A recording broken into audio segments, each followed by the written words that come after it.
In today's video, I'm going to teach you how to delete a workspace in Google Drive. If you've been using workspaces to group related files and shortcuts, there may come a time when a workspace is no longer needed. The good news is that removing a workspace is quick and it doesn't delete any of your actual files.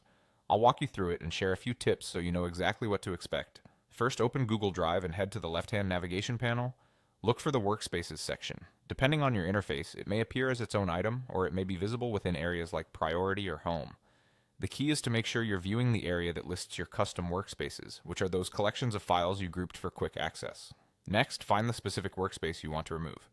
Take a moment to confirm it's the correct one by checking the title and the thumbnails or file list shown in that workspace's tile. This helps you avoid removing the wrong collection, especially if you've created several with similar names. Now move your cursor over that workspace tile.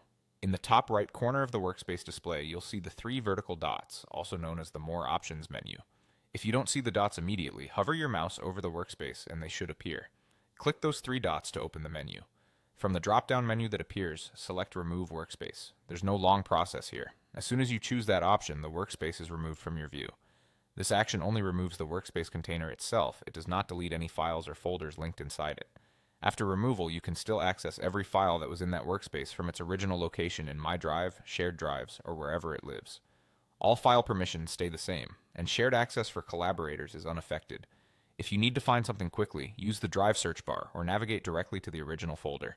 Think of it this way. A workspace is like a curated shortcut list. Removing the list doesn't touch the items it pointed to. If you realize you removed a workspace you still want, you can always recreate a new one and add those files back since nothing was deleted. This makes workspaces a safe, flexible way to organize without risking your content. And that's it. You navigated to Workspaces, located the right one, opened the More Options menu, chose Remove Workspace, and confirmed that your files remain available. Thanks for watching, and I hope this helped you keep your drive tidy with confidence.